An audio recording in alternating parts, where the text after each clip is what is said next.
फिर से सवाल दोहरा दें, जब रैलियों पर रोक है तो मेले पर क्यों नहीं? रैली कोरोना फैला रहा है तो क्या मेला जान बचा रहा है? क्या कोरोना मेला देखकर वार करने से बचता है? क्या कोरोना आस्था देखकर दूर हो जाता है? क्या वायरस पहनावा देखकर बीमार नहीं करता? क्या जिंदगी से ज्यादा जरूरी आस्था है? क्या भक्ति करेंगे तो कोरोना से बचे रहेंगे? 2 सालों के हालात देखकर भी अगर जिनको बात समझ में नहीं आ रही है, उन्हें कब बात समझ में आएगी? ये तमाम सवालात हैं जो इस वक्त मुंह बाए खड़े हैं हम सभी के सामने।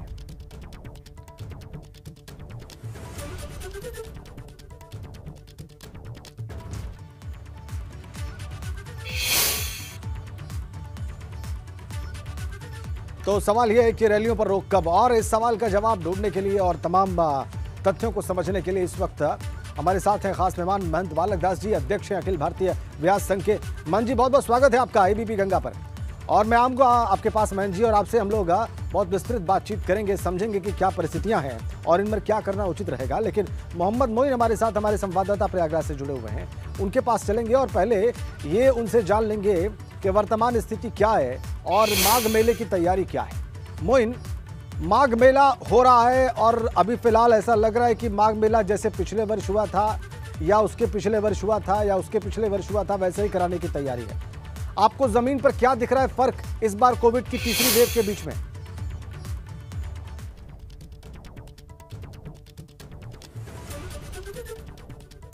हम मोइन के पास चलेंगे, मोइन के पास हम चलेंगे। आइए माघ मेले पर बात कर लेते हैं। महंत बालक दास जी हमारे साथ, अध्यक्ष हैं अखिल भारतीय व्यास संघ के। महंत जी, मेला होना चाहिए? सबसे पहले तो इसी प्रश्न का आप उत्तर दें, क्योंकि आप धर्म को समझते हैं, आप कर्म को समझते हैं, आप धर्म के मर्म को समझते हैं और जीवन के मर्म को भी समझते हैं, जीवन दर्शन भी आपको मालूम है। तो सबसे पहले आप अपनी राय दें कि क्या इन परिस्थितियों में तीसरी लहर के बीच ये मेला होना चाहिए? देखिए, सबसे बड़ी बात तो ये है कि मेला एक आस्था है, लोगों की होती है। और मेला में जहाँ तक भीड़ का सवाल है, क्योंकि यह माघ मेला जो होता है जी, पास करते हैं और कल पास करके किसी का जैसे 12 साल का अनुष्ठान है, तो अगर बीच में हम रोकते हैं तो उसका अनुष्ठान बिगड़ेगा। लेकिन मेला में भीड़ इकट्ठा हो, इसके लिए कोई ज़रूरी नहीं कि भीड़ इकट्ठा की जाए। उसका जो है, जैसे रैलियां बंद कर दी गई हैं, लेकिन अभी भी कहीं ना कहीं बैठक के माध्यम से या एक दूसरे के जो है जा के मोहल्ला मोहल्ला में 100-100, 200 की संख्या में लोग जा रहे हैं अभी भी। तो उस प्रकार से मुझे लगता है कि जो कोविड का प्रोटोकॉल है, नहीं जा रहे नहीं जा रहे, उनके आधार पर चुनाव आयोग ने उस पर भी रोक लगा दी है। कहा है कि 15 जनवरी तक तो कोई कहीं नहीं जाएगा। अभी भी जा रहे, अभी भी जा रहे। अभी आपने एक रिपोर्ट दिखाई, रिपोर्ट दिखाई जिसमें कि मुलायम सिंह है, उसमें देखिए कितनी संख्या है। हाँ, कार्यकर्ताओं के साथ बैठक की है उन्होंने, अपनी बात कर रहे हैं, वहां पर आप देखिए कितनी बैठक की है। ठीक बात है, बैठक की है। कार्यकर्ताओं को क्या कोरोना नहीं होगा? कार्यकर्ताओं को पहचानता है क्या कोरोना की?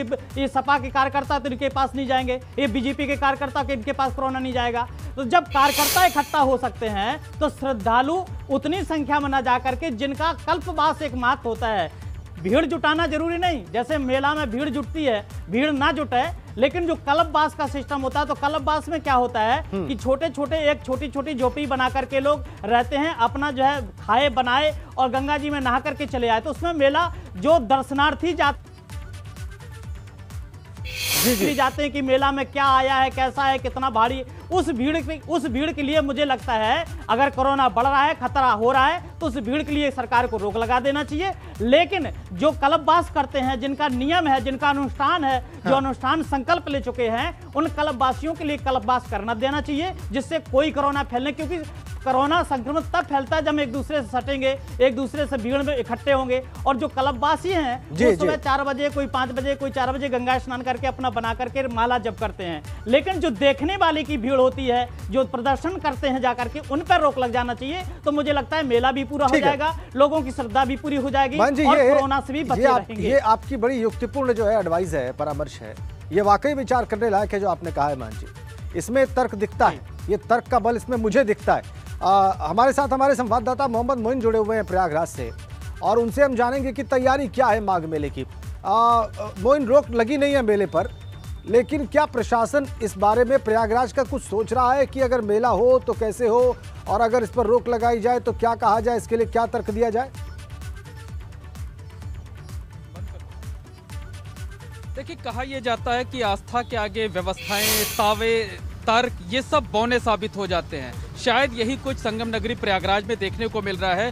सरकार और मेला प्रशासन ने दावे बड़े बड़े किए हैं कि हम चेकिंग करेंगे, एंट्री पॉइंट्स पर लोगों को रोकेंगे, बाकी कुछ करेंगे। इस वक्त हम खड़े हुए हैं मेला अधिकारी कार्यालय के ठीक बाहर, माघ मेला क्षेत्र का ये जगह है। आप देखिए, यहाँ ना तो किसी को साथ कोई रोक टोक की जा रही है, ना चेकिंग की जा रही है। कोई भी किसी भी हालत में अंदर जा सकता है, बिना मास्क पहने जा सकता है, झुंड में जा सकता है। और देखिए, एक गेट भी जरूर लगाया गया है, लेकिन गेट का जो साइड का हिस्सा खुला हुआ है, यहाँ एक चौकीदार तक मौजूद नहीं है। इतना ही नहीं, ठीक सामने माघ मेले की पुलिस लाइंस है। आप देख सकते हैं कि जिन पुलिस कर्मियों पर मेले की व्यवस्थाओं को सुचारू रूप से चलाने का जिम्मा है, श्रद्धालुओं को टोकने का जिम्मा है, उनसे रोक टोक करने का जिम्मा है, कोविड प्रोटोकॉल का पालन कराने का जिम्मा है, उनमें से देखिए शायद ही एक आध कोई हो पुलिसकर्मी जिनके चेहरे पर यहाँ मास्क लगा हो। सब बिना मास्क लगाए हुए पुलिसकर्मी जो हैं वो यहाँ पर मौजूद हैं। तो साफ समझा जा सकता है कि जिन लोगों पर व्यवस्था को चलाने की जिम्मेदारी है,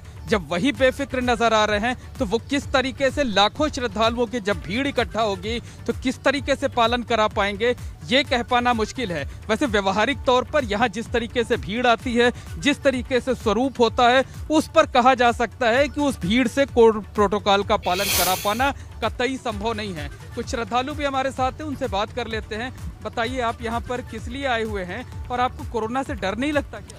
जी, कोरोना से डर तो बहुत है, लेकिन हमारी श्रद्धा ये है कि माँ गंगा के और जमुना जी के पावन स्थान पर आए हुए हैं। हम यहाँ पे आके माता जी से यही आशीर्वाद लेना चाहते हैं कि कोरोना मुक्त हो जाए देश हमारा।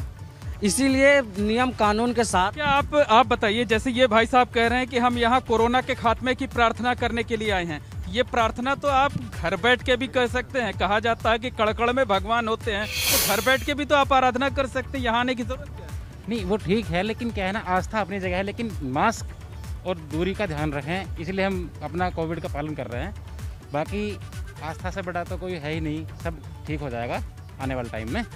जी बिल्कुल राजेंद्र जी, समझा जा सकता है कि जैसा मैंने पहली लाइन में कहा कि जहां आस्था की बात आती है, वहां सारे तर्क, सारे दावे, सारी व्यवस्थाएं सब बेईमानी हो जाते हैं। और शायद यही कुछ प्रयागराज में हो रहा है, जहां ना तो सरकार वोट बैंक की चक्कर में कुछ कर पाने, कोई बड़ा फैसला ले पाने की हिम्मत जुटा रही है, ना दूसरी पार्टियां कर पा रही हैं, और ना है कहीं इसका विरोध हो रहा है, और ना ही कहीं इस तरह की कोई मांग जोर शोर से उठती हुई नजर आ रही है। मोइन, यहाँ पर अब ठीक बात है, आपने जो श्रद्धालु वहाँ पर पहुंचे उनसे बात करके पिक्चर को बहुत साफ कर दिया है, तस्वीर को बहुत साफ कर दिया। वो साफ साफ कह रहे हैं कि हमारे लिए श्रद्धा और आस्था से बढ़कर कुछ नहीं है, और जब हम यहाँ पर आएंगे, माँ गंगा में स्नान करेंगे, उनसे प्रार्थना करेंगे तो सब ठीक हो जाएगा।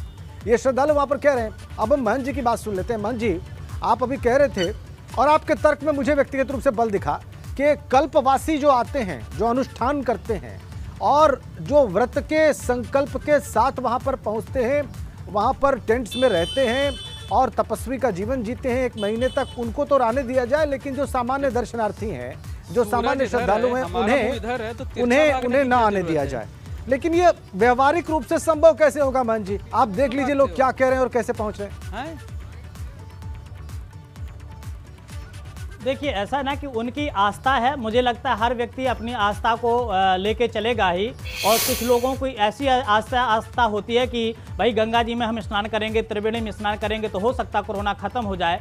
परंतु देखिए, रोग होता है, श्रद्धा होती है। ना हम श्रद्धा को गलत कह सकते हैं, ना रोग को गलत कह सकते हैं। अगर रोग है तो वो औषधि से दूर जाएगा।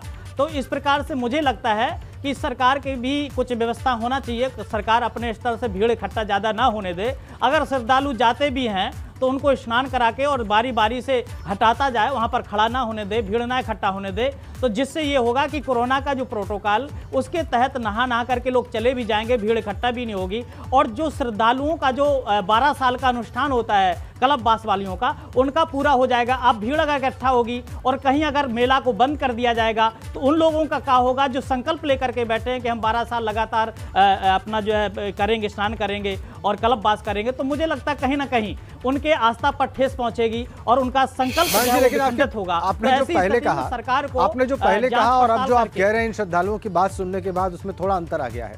पहले आप कह रहे थे कि सामान्य श्रद्धालुओं और दर्शनार्थियों को रोका जाए, कल्पवासियों को आने दिया जाए। अंतर नहीं, अभी भी मैं यही कह रहा हूं, नहीं अभी मैं यही कह रहा हूं कि जो श्रद्धालु जा रहे हैं उनको पहले तो जाना नहीं चाहिए, क्योंकि भीड़ हो रही है, इकट्ठा होगी तो निश्चित के संक्रमण बढ़ सकता है। लेकिन ऐसी स्थिति पर सरकार की भी कुछ व्यवस्था होगी, क्योंकि श्रद्धालु तो अंधे होते हैं, अपने भगवान के प्रति उनकी आस्था होती है। तो मुझे लगता है कि सरकार श्रद्धालु तो समझना चाहिए, लेकिन सरकार को भी साथ साथ कुछ नियम लगाना चाहिए जिससे इकट्ठा वहां पर भीड़ ना हो सके और क्लब वासियों का जो संकल्प है वो पूर्ण हो सके। मैं आज भी वही बात कर रहा हूं, अभी भी वही बात कर रहा हूं।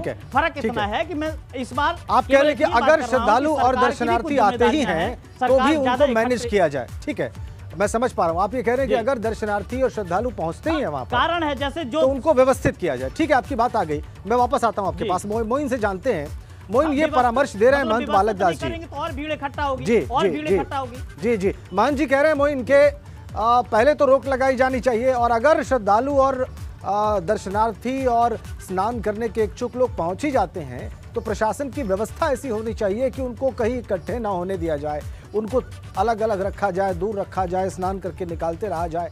ऐसी कोई तैयारी दिखती है आपको, या ऐसा लगता नहीं कि वहां पर जैसा कि आप तस्वीरें दिखा रहे हैं प्राइमा फेसी तो ऐसा महसूस नहीं होता कि कोई बहुत गंभीरता है इस मेले को लेकर और इसके आयोजन को लेकर और कोविड की तीसरी लहर को लेकर? देखिए, किसी भी तरीके का तर्क देना, किसी भी तरीके का दावा करना, बयानबाजी करना, बहस करने से ज़्यादा ज़रूरी है कि पहले ये तय कर लेना होगा कि आस्था ज़्यादा ज़रूरी है या फिर ज़िंदगी बचाना ज़्यादा ज़रूरी है। अगर हम ये समझ लेंगे तो शायद बहुत कुछ साफ हो जाएगा। तमाम लोग ये दलील दे रहे हैं कि प्रयागराज में कल्पवास होता है और कल्पवास का जो संकल्प होता है वो खंडित नहीं किया जा सकता, क्योंकि लोग 12-12 साल, 14-14 सालों तक कल्पवास करते हैं। तो निश्चित तौर पर कहा जा सकता है कि अगर हमें सिर्फ कल्पवासियों की बात करनी है तो हम एक सीमित दायरा बनाकर, एक बाड़ा बना करके वहां कल्पवासियों को सीमित कर दें। लेकिन जो तमाम व्यवस्थाएं की गई, घाट पर जब लाखों की भीड़ इकट्ठा होती है वो संक्रमण का सबसे ज्यादा खतरा बन सकती है। और देखिए, अकेले सरकार या प्रशासन के भरोसे हम नहीं रह सकते, हमें खुद भी सतर्क रहना होगा। आप देखिए, ये महात्मा जी हैं, इनके शिविर में लोग आएंगे लेकिन ये भी बिना मास्क के टहलते हुए नजर आ रहे हैं। तो ज्यादातर लोग, आप देख सकते हैं कि ये पूरा मेला क्षेत्र में हम मौजूद हैं और ज्यादातर लोग आपको बेफिक्र एकदम घूमते हुए नजर आ रहे हैं। तमाम और लोग हमारे साथ जुड़ गए हैं, हम उनसे बात कर लेते हैं, उनसे जानने की कोशिश करते हैं। बताइए, आप लोग इतनी भीड़ में आए हुए हैं, कोरोना तेजी से बढ़ता जा रहा है, डर नहीं लगता क्या कोरोना? नहीं, डर का हम लोग अपना सोशल डिस्टेंसिंग का पालन करने के लिए हम लोग प्रतिबद्ध है, हम लोग करेंगे। और कोरोना है वो भी ठीक है, प्रोग्राम जो करेंगे वो भी सिस्टम से, डिसिप्लिन में करेंगे। कोरोना से डर लगता है कि नहीं? डर तो है ही है, स्वास्थ्य की बात है, सभी को डर होना चाहिए। डर नहीं रहेगा तो आदमी डिसिप्लिन में आएगा नहीं, थोड़ा तो डर होना चाहिए। अच्छा, ये बताइए कि अगर डर है तो फिर बाहर निकल के क्यों आए हैं? आप घर में भी रह करके पूजा पाठ कर? सर, पूजा पाठ कर सकते हैं, कुछ ऐसी ज़रूरतमंद चीज़ें होती है जिसके लिए बाहर हम लोगों को आना ही पड़ता है।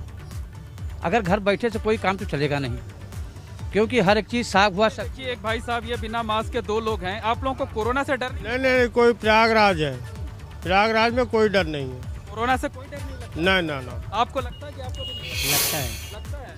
तो आपको क्या लगता है कि पहचाने का कोरोना? हमको ना, हम उनको पहचानेंगे ना वो हमको पहचानेंगे, है ना। अरे, आपको पहचानेगा, लेकिन आपकी वजह से तमाम दूसरे लोगों आज में है, कोई दिक्कत नहीं है। तो ये देखिए, ये तमाम लोग हैं जिनके अपने अब ये तर्क है मोइन, तर्क नहीं बल्कि बिल्कुल कुतर्क है। ये इसको कुतर्क ही कहा जा सकता है। मोइन, बिल्कुल ठीक कहा आपने। आपके प्रश्न पर ये श्रीमान कह रहे हैं कि इलाहाबाद है, ये प्रयाग है, यहाँ पर कोई कोरोना नहीं है, न ये कोरोना को पहचानते हैं न कोरोना इनको पहचानता है।